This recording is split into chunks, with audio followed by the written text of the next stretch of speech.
그림 정리 특강 두 번째 동영상입니다. 우리 앞서 동영상에서 그 선적분이 무엇인지를 살펴봤습니다. 일변수 함수의 적분에 대해서 그것을 선적분 관점에서 한번 바꾸어 본 거였죠.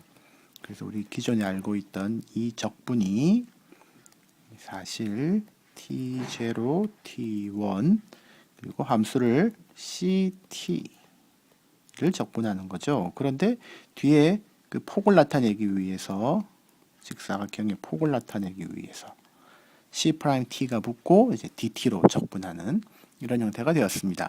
이제 이 얘기를 조금 일반화해서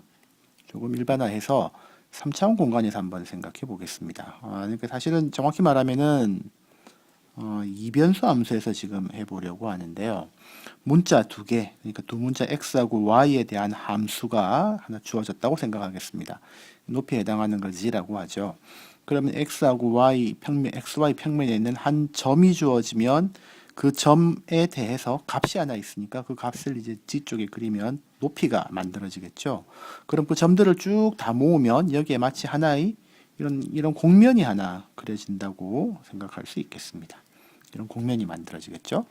자, 이 곡면에서 적분을 한번 이제 생각을 해보겠습니다. 우리 앞서 보았던 그냥 x축에서 적분하던 것을 어떻게 이해할 수 있느냐?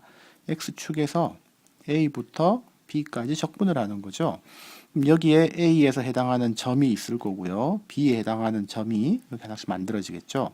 곡면 위에 있으니까 여기 곡면에 뭐 이런 식으로 그림이 그려지겠습니다.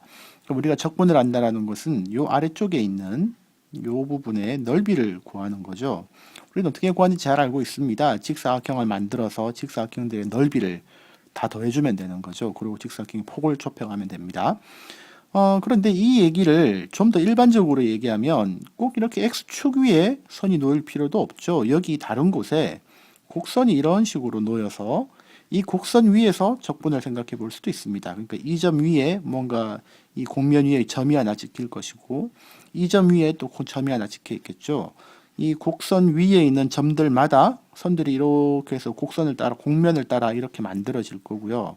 그럼 우리가 지금 찾으려고 하는 것은 요 아랫부분에 요 부분들 요렇게 만들어진 이 부분들의 총 넓이를 구해주면 됩니다. 마치 커튼이 이렇게 늘어뜨려져 있는 걸 상상하면 되겠죠. 자, 이쪽의 넓이를 어떻게 구할 수 있을까요? 당연히 다 직사각형 만들어서 더하면 될 텐데요.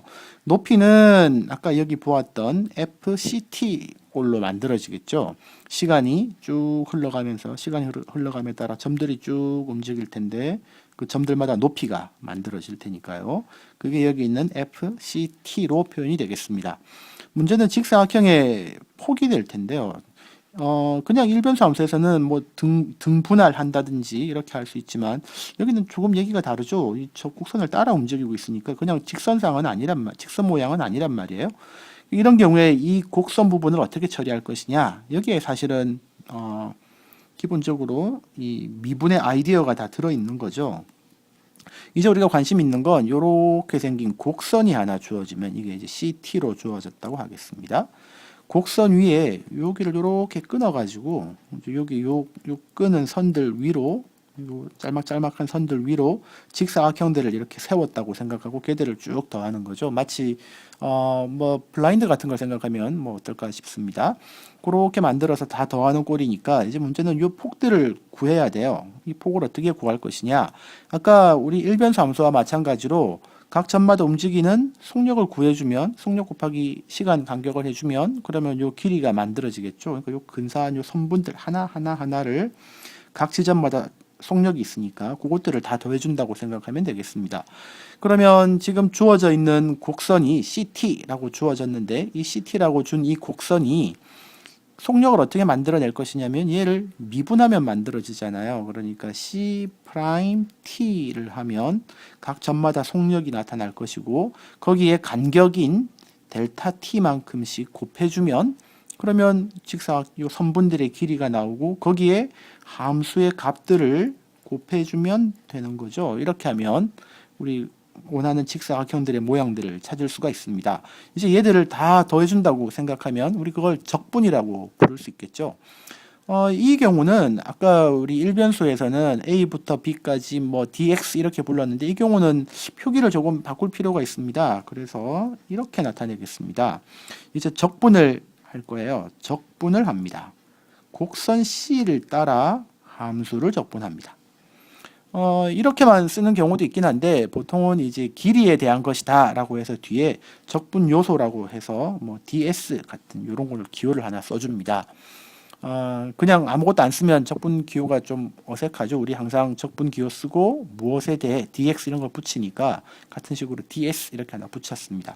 그런데 저 식의 뜻이 무엇이냐면 적분하기를 t0에서 시작해서 t1까지 f에 ct에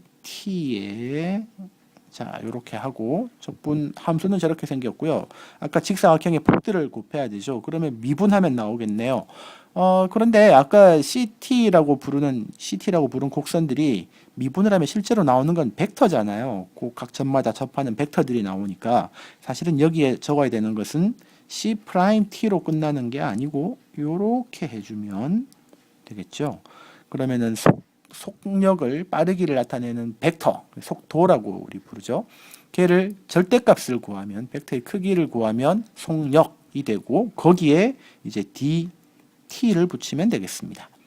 이게 바로 우리가 알고 있는 선적분의 정의예요. 저게 바로 선적분의 정의입니다. 이게 선적분의 정의예요. 그래서 이제 우리는 어떤 적분이 하나 주어지면 저 정의에 따라서 실제로 계산을 해보면 됩니다. 몇 가지 계산을 한번 다음 동영상에서 해보겠습니다.